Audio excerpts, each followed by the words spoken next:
Welcome back to the Battle of Mollwitz, Battles from the Age of Reason. If you're just now watching this video, you're joining kind of a mini-series in progress. You should definitely go back and watch part one, where I kind of went through learning this system with this game and played a few turns and went through some combats and activations and whatnot. I am going to, with this video, jump back into the battle and play it out probably to its conclusion, and just kind of show you what's happening. If there's any new rules things that I haven't encountered yet, I will bring those up. But as a quick recap, the Prussians are trudging through the snow. Frederick's got his artillery pointed at the Austrians here, who have made some impetuous moves outside the town of Mollwitz towards him. We had a big cavalry clash over here that sent one of the brigades of Austrian cavalry routing back towards the town. The Prussians have held in there, although they're shaken and whatnot, and we have another Austrian column coming up this way, who is hopefully next turn going to turn and then see what they can do on this flank here. So the Prussians have moved up this grenadier to hopefully not get completely encircled. We've got Prussian cavalry routing here. Frederick has yet to go and activate, and when he does, he'll be able to move up his grenadiers that are personally with him, along with that unit, and potentially, no, these guys have activated. So yeah, Frederick's going to be able to bring up some of these reserves to hopefully protect this flank. Meanwhile, over here on the other flank, where there's cavalry, we have the Prussians trying to get across this swampy stream here, and they did successfully get one unit across there, and it's proving to be very difficult to cross this in time. And the Austrians have decided, rather than let the Prussians come across, they're going to do a cavalry charge. So we have a big line of Austrian cavalry coming in against the Prussians, who have gotten across here and here. We're going to see what happens. A lot of outnumbered attacks in the Austrians' favor. Now, we know from my last video that doesn't necessarily mean you're going to win. There's a lot of unpredictability in the combat. And I do like that about the system, the sort of special events that you can get. Kind of reminds me of Blind Swords, actually. So we're going to resolve this, and then I'll come back and show you the outcome. The ultimate outcome of that cavalry charge by the Austrians was actually pretty significant. Routed 4 Prussian units here, and they are in full flight. One of them actually took quite a number. That guy took 4 hits, and he's only got 8, so half of his strength points eliminated. Unfortunately, the Austrians didn't get very lucky with pursuit. They rolled really low for pursuit, and the pursuing cavalry that did pursue in this attack became disordered, and in his case, shaken disordered. These fared much better, pushing back the cavalry across the river. The Prussians now facing a pretty stiff crossing here if they're going to try it. These hussars are light cavalry.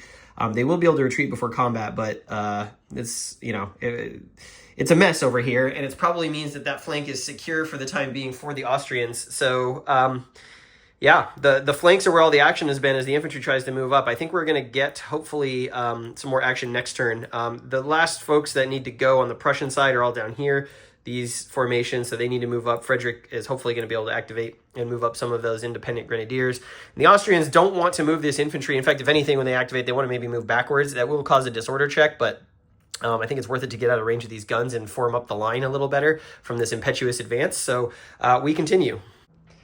4 p.m. turn, finished. Prussians continuing to make very ponderous progress up the center here with the infantry. They're kind of getting into a nice formation now.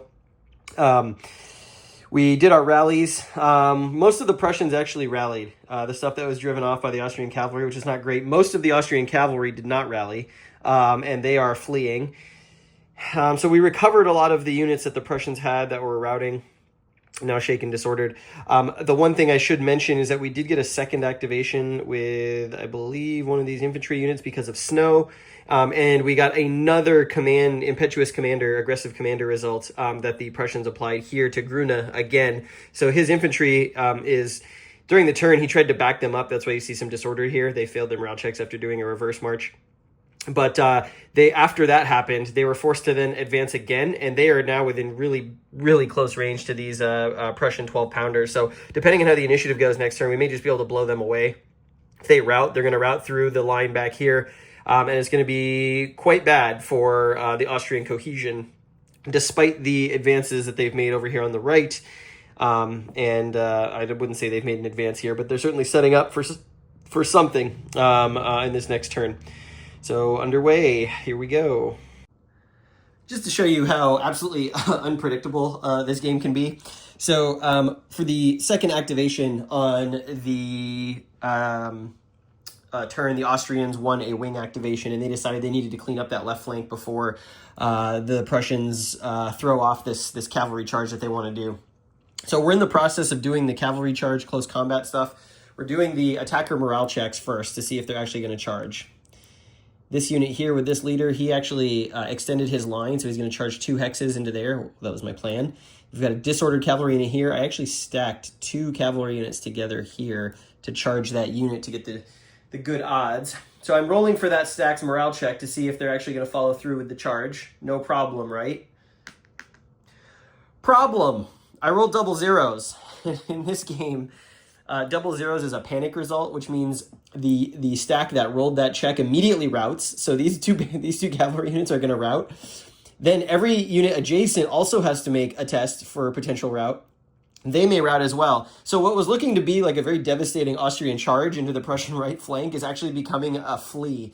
And I'm not sure exactly what happened here. I guess these guys, seeing all their friends retreating all the way up here, decided that they didn't want any part of the Prussian cavalry, and they are getting the hell out. So I need to route these guys, and then I need to roll checks for these guys, and I'll come back and show you what happened. The ultimate result is that the stack of 2 routed, and its neighbors maintained cohesion. Unfortunately, now this means I declared I was going to charge, so I have to charge these 2 units now with this extended line cavalry unit. It's only 7 SP. So that means we got to do something like this, and we're going to have a 1 hex, 1 hex. Now keep in mind that when your line is separated like this, you're half. So this guy's 4, this guy's 3. So it's not going to be a good... it's not going to be... Well, actually, I guess it's all going to be 1 combat now that I think about it. I have to go check the rules. I think it's going to be 1 combat because it's 1 unit charging 2 across the frontage of 2 hexes. So I think it's just going to be it's going to be a bad combat regardless, but it is not advantageous. Not advantageous like I was hoping it would be. The Austrians are really collapsing on this flank. Well, it just keeps getting more interesting. I'm just showing you this because of the way that the cascading effects of the different steps of combat can happen. So he passed his morale test, so he's going to stand. This guy who's disordered failed his morale check, so he's actually going to rout. And that ends up leaving us with actually a 1v1 cavalry charge combat here with this extended line versus this single unit, because this guy goes 1, 2, 3, 4, 5, 6 all the way back here in his route.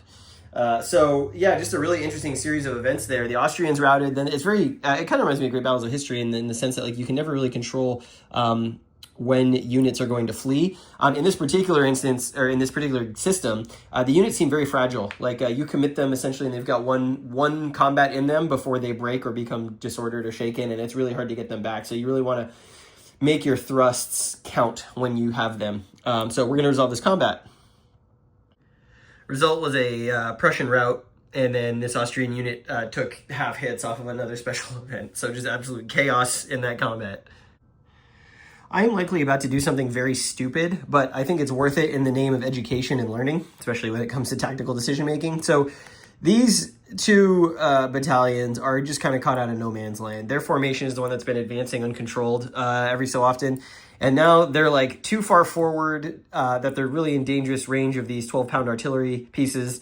And they're just kind of not doing anything except being targets. So my thinking here is that while these guys form a line to buffer against this advance here under Mollwitz, what I'm going to do with these guys who are under this command is make a suicidal charge at these units here, including this 12-pound gun, see if we can eliminate it. And I'm also going to extend the line of this guy, which I might as well do first. And I'm also going to do what's called a rapid march. This gives you extra movement points if you then take a morale test at the end of your movement. And I figure there's no better time to try this because they're just going to get blown to pieces if I do anything else. It's also going to trigger opportunity fire from this artillery as soon as this unit moves 1 hex forward. So that'll give me a chance to try some op fire.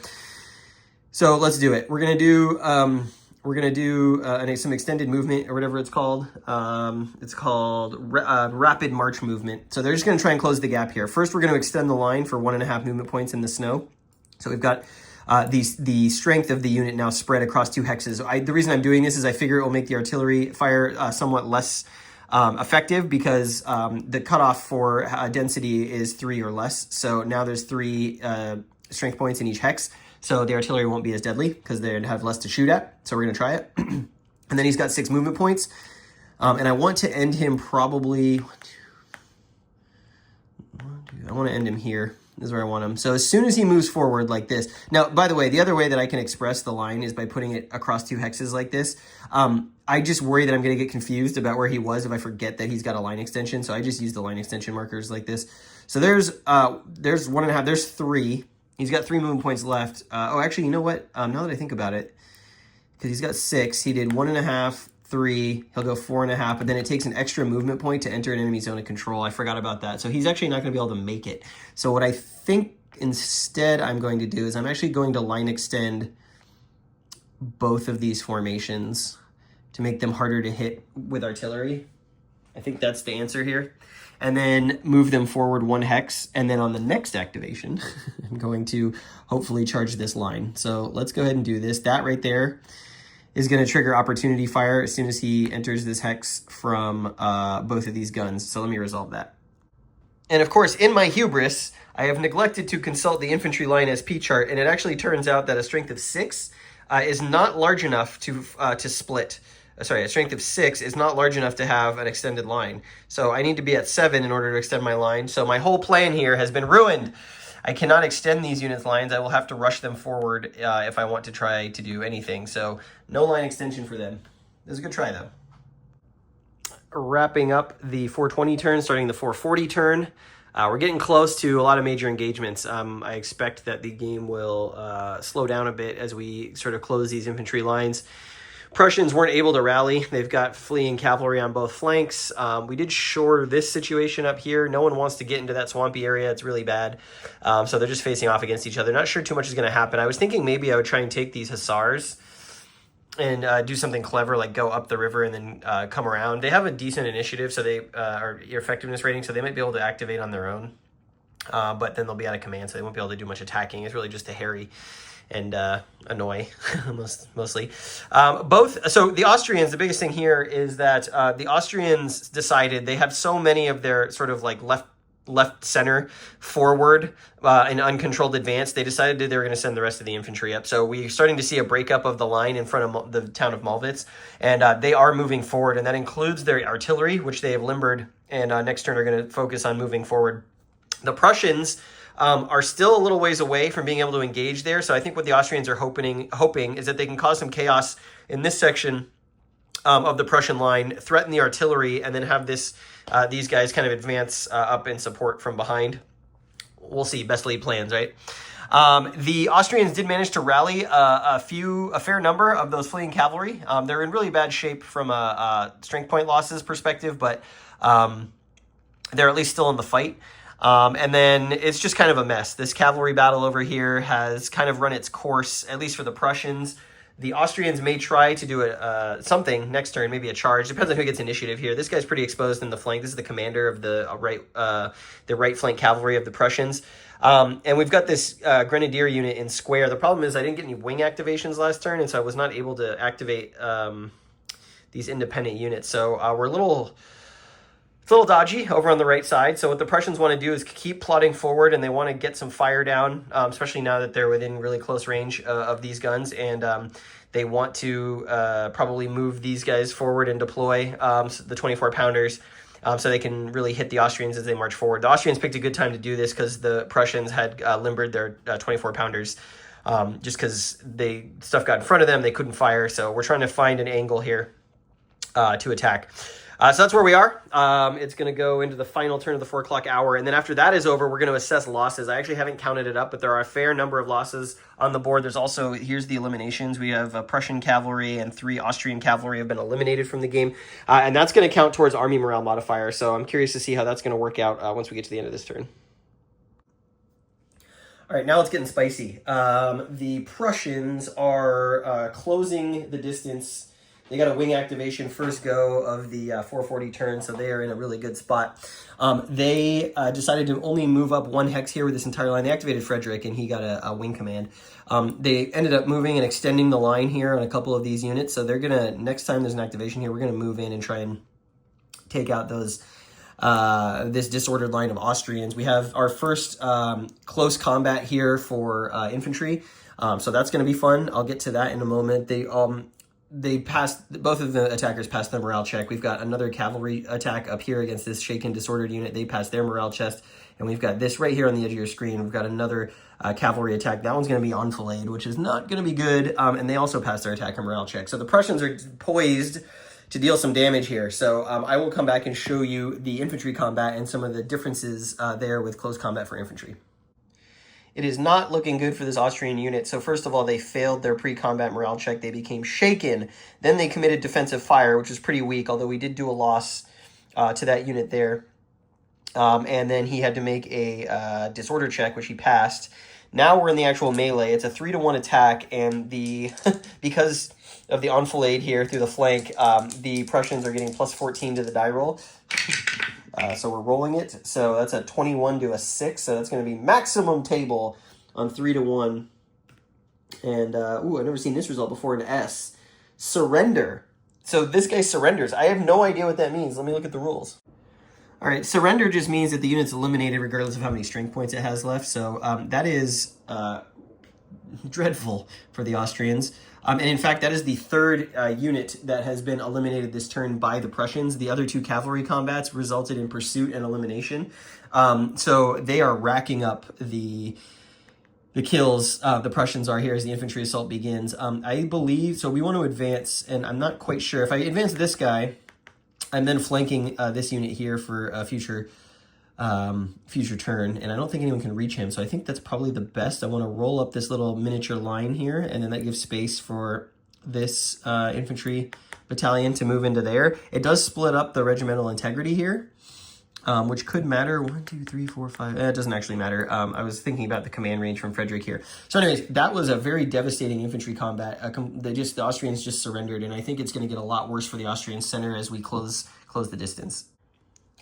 All right, so beginning the 5 p.m. turn, we have to check the army morale level change. So, excuse me, we look at the total losses in routing SPs on the map for each side. I totaled it up. The Austrians with 56, the Prussians with 39. That means both sides are going to roll on this chart here. And if they roll within these particular values, the army's morale is going to increase by this much, so plus 3. So it's going to give the armies a little bit more chance to break, a little bit more chance to become shaken, a little bit more chance to rout. So it's going to reflect sort of the degradation of the fighting force. Let's roll it up and see what we get. The Prussians rolled a 1, so they're fine, no change. The Austrians rolled a 7, so they are going to get plus 3 to all their morale, which is not really what they need right now. They're being destroyed at almost 1.5 times the result of the Prussians, and so now all of their units are going to have a plus 3 morale across the army, which is not good. It's looking like this is going to be a Prussian victory, if I am honest, but we still have 2 hours to go, and I'm going to play through them. These are going to be the shortest turns of the game, as you can see here. We only have 6, 7 possible increments of the time track, so fatigue's starting to set in, and then when we get to 7 p.m., we're going to do one more morale check. Done with the 5 p.m. turn, and it's becoming very chaotic across the snowy fields of Mollwitz. We got a lot of early wing activations, and we had a lot of combat here in the center.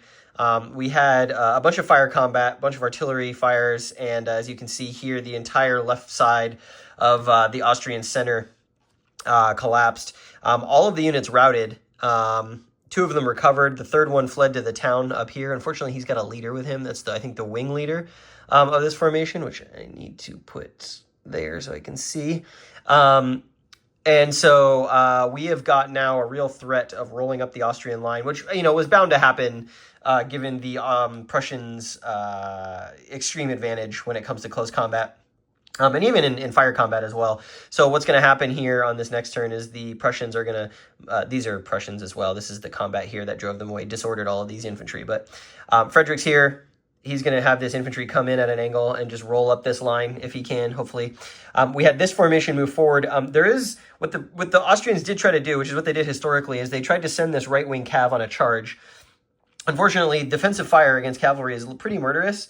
and they weren't within range to do it all in one go. So that did give the Prussians time to form kind of this crooked line here as they begin to face off against what remains of the Austrian infantry. I decided for the first time in the game to use a hook formation. So this unit on the end is in left hook. That makes the 3 hexes in front of him all front hexes, so he can fire into those. But this cavalry is getting up to charge this way. So what I'm hoping to be able to do is move this line of infantry kind of into this gap here, or move, if I can get a wing command, move these guys up and form square, because that will make it pretty tough for the cavalry to have an effect on what's going to happen with the rest of the battle. A little bit of a standoff here across the creek. I just want to cover that with the Austrians so that we don't get these units coming across, but I don't think anyone's going to make any attacks there. And the Austrians desperately trying to bring up their guns. We did actually eliminate one of the Austrian artillery battalion guns with our 12-pounders, or maybe it was 24-pounders. Anyways, it did enough damage to destroy it. And over on the right, it's just kind of isolated cavalry skirmishes here and there. We did have a Prussian unit chase a bunch of Austrian cavalry off the map up here, then became disordered. Then these guys rallied and not rallied, but they recovered, and then they did a cavalry charge through the rear. Unfortunately, they rolled a special result, which is typically always bad for the attacker, in that it does even losses across both the defender and the attacker. And so there was like this battle up here that went a couple rounds, and then finally the Prussian unit routed with 1 hit point left, and then he managed to recover here, and now he's facing this way against this disordered cavalry unit. We've got a wing commander with no unit support. We've got a Prussian lone cavalry unit out here. All of this cavalry stuff has become very spread out and unorganized. We got one last attempt here by the Austrians to try and drive off this guy, but we've got these grenadiers, these Prussian grenadiers moving up in square. These guys are probably going to take a shot. These guys are going to take a shot, assuming they can get an activation next turn.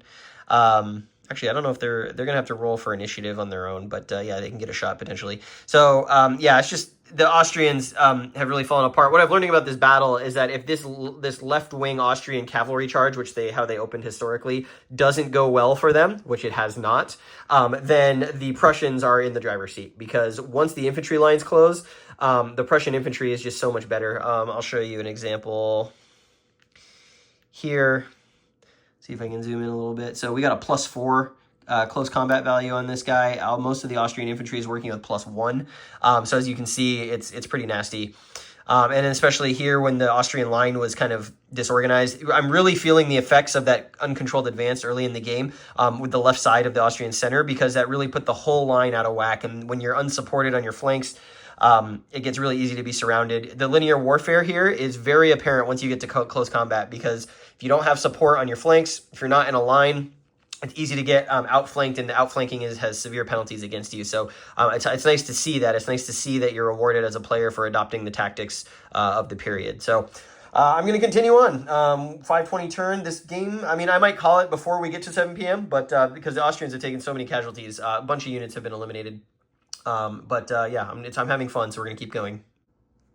5:20 p.m. turn finished, and it's been a real beatdown for the Austrians. We got...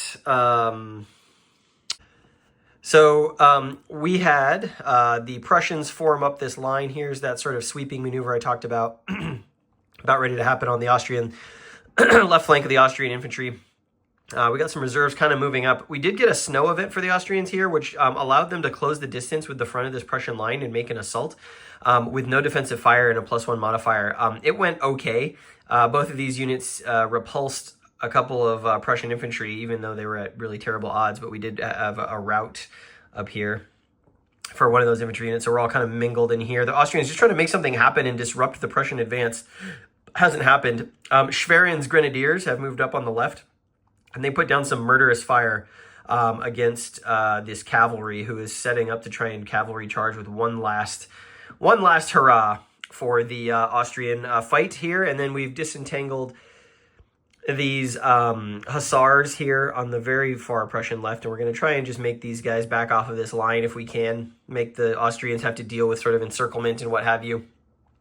We've spread the line here on these advancing infantry. We're just going to continue to push back these Austrians. Some of them have routed. They've routed all the way back to town, and then this cavalry stuff is continuing. The Austrians did eliminate a Prussian cavalry unit here, but it's just all piecemeal and whatnot. When these commands activate, there's not a lot happening. So Prussians on the way to victory. We are continuing on. We're going to do the rallies and whatnot, and then we'll go to 5:40, and we're almost done.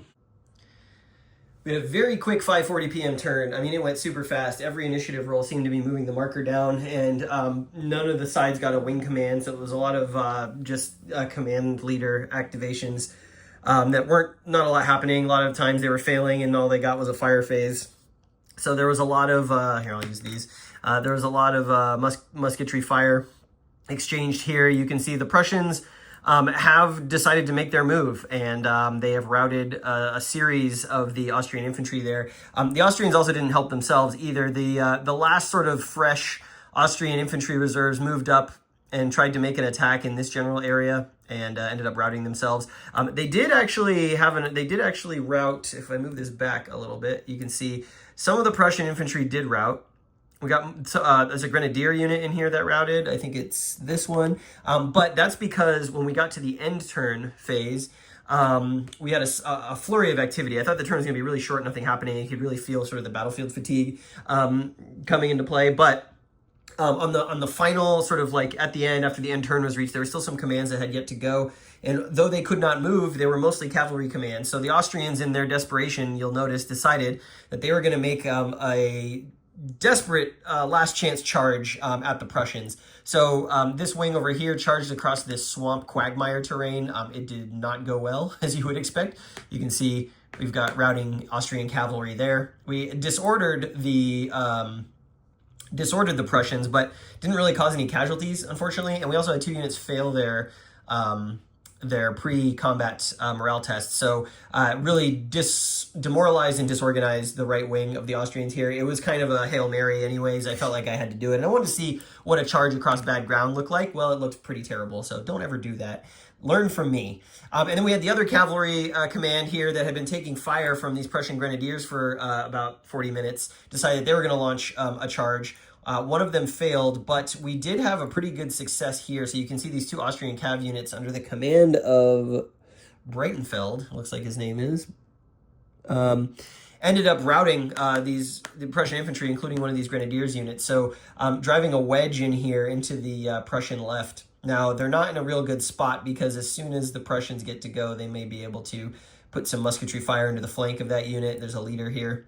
We'll see what happens. But this unit is in position to cause some real damage. He could come here, charge this grenadier from the flank.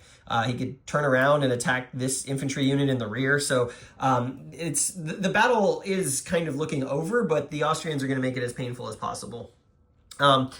So that's kind of what we got. The Austrians in various forms of disarray. I mean, there's really nothing left in the middle here. These guys keep retreating, and these guys keep trying to move up.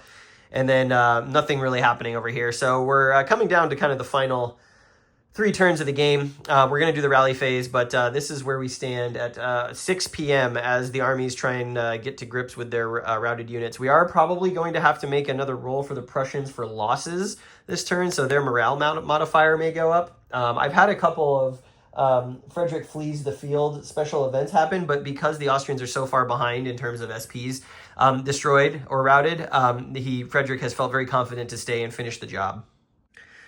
All right, so we're getting some wild twists of fate and drama here in the 6 p.m. turn. The Austrians launched a counterattack. Their cavalry and their infantry over here, they've actually routed a fair number of the Prussian units here. You can see all of these routing from this cavalry charge that came in this direction. And then this infantry attack that came up from the rear. You can see all the disordered and shaken as they've expended their manpower to try and drive off the Prussians. So the Prussian left has really collapsed here. The only thing left are these independent units. These independent units. This wing commander, who's in the wrong spot, but I'm about to activate. And some of these grenadiers in here.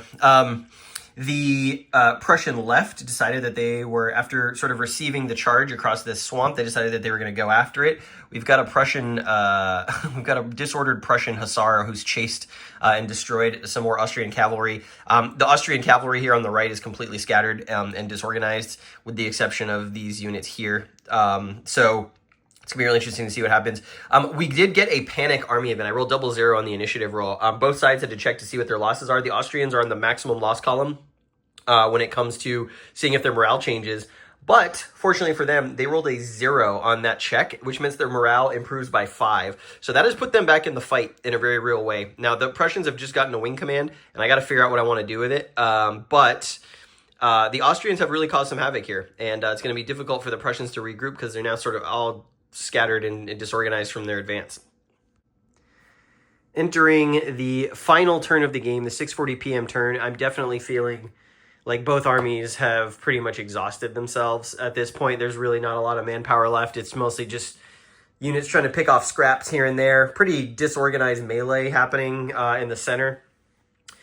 Cavalry has kind of regathered itself over here on the right, especially the Austrians, what they have left. They have these 3 units left. Here, here, here. This is a wing commander. And the Prussians not doing much better. Most of their cavalry is kind of gone. This guy's got 1 strength point left. This cavalry's got, I think, what's he at? Yeah, he's still got 5 strength points left. These are all infantry that are out of command, so they're not doing a whole lot each turn. But basically, the Prussian sweep continues in this direction, trying to send the Austrians into rout. Austrians trying to hold on in this general area here. We got a couple outnumbered attacks that we might try and make next turn, depending on how the activation order goes. Prussian artillery has kind of come to a halt because they don't really have anything to shoot at anymore. And we've got this kind of skirmishing happening outside the town wall of Mollwitz. The Prussians have recovered disorder pretty well. So anywhere you see these shaken disordered markers, this one here, this one here, this one here, those are routing Prussian units that have recovered and turned themselves around. The Austrian cavalry is finding itself still kind of arrayed in this general line, but they did do some damage to the Prussians, but they're kind of about to find themselves surrounded. We've got more Prussian cavalry. The sort of remnants that were on this side of the creek, the river, are going to come across. You can see I put this unit here into road march so that they can get across that bridge now that there's no Austrians there. And if they successfully can move this turn, they'll be able to charge headlong into these battalion guns on this side. Still got Prussian cavalry up here trying to chase down the last vestiges. So it's all just kind of scattered combats all around the field of battle. This final turn is probably not going to have too much activity. It does get pretty laborious. There's a lot of die rolling in this game, especially playing both sides when all of the engagement, all the units are engaged like this, because you're doing offensive fire, then possibly op fire, then possibly defensive fire, and then close combat rolls. So the turns take a little while to play through. It's not too bad, but I can definitely see that like playing something like Prague or Zorndorf will be almost impossible to solo, at least the full battle. It would just take forever. And I start to lose track of like what's going on. And, I do like 1 command activation. It takes me like half an hour and then I have to step away. So I would say definitely the smaller battles solo much better in this system, just because there's so much stuff happening. Head to head, maybe it's less bad because you can focus only on your units. I'm still playing a couple things wrong.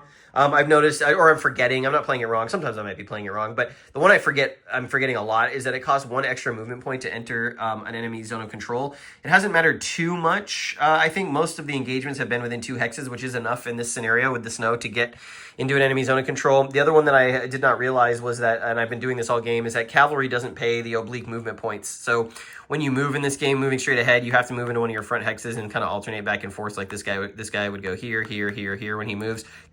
If you were to go here, here, you pay an extra movement point for like going off obliquely in one direction. That only applies to infantry and artillery. It does not apply to cavalry. And I guess it doesn't even really apply to artillery either, because prolonged movement is usually only 1 hex. So cavalry doesn't have to do that. I have been paying that for this game. I don't know that it's mattered too much, but that's something to keep in mind, that oblique movement for cavalry, you don't have to pay the extra movement point. And it's an extra movement point to move into zones of control. Those are some of the reminders I need to keep reminding myself. A couple of other activation-related things that I'm still kind of picking up on is that when you activate a command leader, so for example, if I can focus, here, he's a command leader. When he activates, if this wing leader is in his activation range, he is allowed to activate that wing leader. That's how wing leaders can move around if you don't get a wing activation. It can be important for setting up future turns and the command ranges for things. Have kind of been not paying attention to that too much and leaving my wing leaders kind of not doing anything when no wing activations happen. So definitely keep in mind that you can activate wing leaders with command leaders to move if they're within the range of that command leader. The independent unit activation stuff, I'm still a little bit tripped up by that because the bar primer gives an indication of one thing, but the wording in the rules gives another. So independent units can only be activated by command leaders. They cannot be activated by wing leaders, meaning if I were to get a wing command here, for example, with this guy, he is in command of this wing, so he can activate, but it means that these two independent units cannot activate because they are not, or at least not by this leader, they are not within his command range. They could roll for independent activation, but they would not be able to be activated by him. And the wing leader himself cannot put these guys into command if this guy is already activated. So if this guy, let's say, activates in a turn, activates his units, and then I get a wing command and I want to use this wing leader to activate, this wing leader can then not put these independent units in command. These independent units have to be activated when this command leader. So there's like a lot of little subtleties like that I'm sort of like fighting with a little bit as I try and keep the game rules fresh in my mind. This is definitely one of those systems where you got to play the game a lot. Definitely a lifestyle game because it's really easy to forget a lot of this minutia, which I do plan to play a lot of this coming up, but I'm playing a face-to-face game of Mel from the Fontenoy battle, which is a small half-map scenario face-to-face as we learn the system with me and my friend, so that should be exciting. Anyways, we're going to finish this game out, and I'll have the closing positions of the Battle of Mollwitz for you. Battle of Mollwitz complete. We reached the 7 p.m. turn. We did the army morale adjustment phase, and it did not go well for the Austrians in that regard. At the end of the game, the just straight losses were 190 to 91. So, over 100% more losses on the Austrian side. I think we saw that coming, and really it kind of unraveled pretty early when this cavalry charge on this flank by the Austrians did not go well. And that is where I think in this scenario, the Austrians have the most to gain is in those initial cavalry battles on the left flank. If they can get the Prussians behind the 8-ball in terms of losses, they can potentially force Frederick out of the fight. And I think that's really the only way that they have a chance of winning. And that did not happen in this particular playthrough. So I'll just give you a quick scan of the battlefield to show you how everything went. We did manage to get both sides' remaining cavalry reformed in the final turn. As you can see, the Austrians setting up for a charge against some severely reduced Prussian cavalry here in this infantry square. These units here got kind of out of command pretty early and didn't do much. They're kind of lost. One of them was put back into command via initiative, and he was kind of marching his way back over. But overall, that flank pretty empty. We have Frederick here commanding, sort of following up behind one of his wing commanders, or excuse me, one of his command leaders, as the Prussians sort of push continuously here to the south of the town. Stalemate here. These Austrian units are pretty depleted, so are those Prussians. The artillery, not really anything to look at, and if the battle had kept going, we would have seen these fresh Prussian units steamroll over the Austrians and over in the sort of infantry center section where they're engaged with some more fresh Prussian units. We had an Austrian leader death twice in this sector of the battlefield, which didn't help their loss level. And the Austrian cavalry kind of holding out, the Prussians were recovering from rout and pushing back into the fight here. We've got a cavalry leader here, and we've got some Austrian cavalry in here and up here, but basically there's an artillery gun that's been disordered under there. So, and all in all, the noose was closing around that right wing, so there was really no hope of coming back, and at the end, the manpower depletion was so severe. The Austrians really weren't wanting to make any close combats because they were at really bad odds, and their close combat values were pretty ugly, and their range fire was also not very good. The Prussian infantry outclasses the Austrians pretty heavily. You see some routing units who did not recover on that final turn. So let me show you the loss pile. Here are all of the Austrian losses. 2 leader deaths. We took out one of the battalion guns. We had some of those infantry go down. Actually, a significant number of infantry, and then most of this is cavalry. A lot of it was routed and it was unable to recover or was the victim of pretty severe charges. Most of the Austrian cavalry, their best units, eliminated. Here we see the Prussian eliminations. It's all cavalry with the exception of 1 infantry unit. And most of this cavalry was here on this left flank when they made that ill-advised kind of advance across the river to try and charge the Austrian flank, and it didn't go well. So big loss discrepancy. If we look at the actual victory conditions of the scenario here, at the end of the game, Prussians had 91 strength point losses, Austrians 190. And then we had to roll for morale modifier, so the Austrians were sitting at +5. And unfortunately, they rolled really badly, so it added 10 to that total. So they were +15, which then for victory, you multiply by 5. So the final score, 265 for the Austrians, Prussians 91, a handy rout for the Prussians, who beat the Austrians here on the snowy fields of Mollwitz in the early years of the War of Austrian Succession.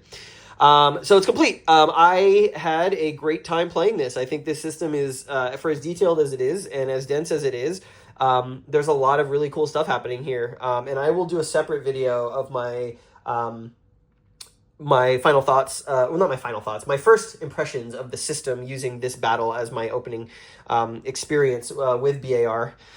But I can definitely see myself playing more of these. The bigger scenarios will take a long, long time. I see those being maybe convention games or club games, with maybe multiple players. The system isn't really set up like La Bataille is for multiple players, given the way that you have to activate one command at a time. But you could potentially find ways around that. But yeah, this was a really great time. I really enjoyed playing through this. I hope you enjoyed watching it, and I hope you got something out of my learning, my stumbles, and into this game. It's beautiful. It is. I think some people might say it might be a little fiddly. I don't find it particularly much worse than something like Great Battles of History. I mean, it is probably a step above that in terms of procedures, but in terms of conceptual complexity, it is not that much more. And I just think it's a great product, and I can't wait to play the Battle of Katoositz. But the next one I'm going to play, because I don't want to forget the rules, I want to stay engaged with this, is I'm playing a head-to-head the Battle of Mel from the Fontenoy box with my friend in a couple days, and that one should be a good time as well. I'll try and do some video content, at least a little look in on that as I'm playing it, but very excited to try something with some more forgiving terrain, maybe some longer cavalry charge ranges, just to see kind of what a non-plotting infantry clash might look like. But yeah, thanks for joining me on this, and stay tuned for my impressions of Battles from the Age of Reason video coming soon.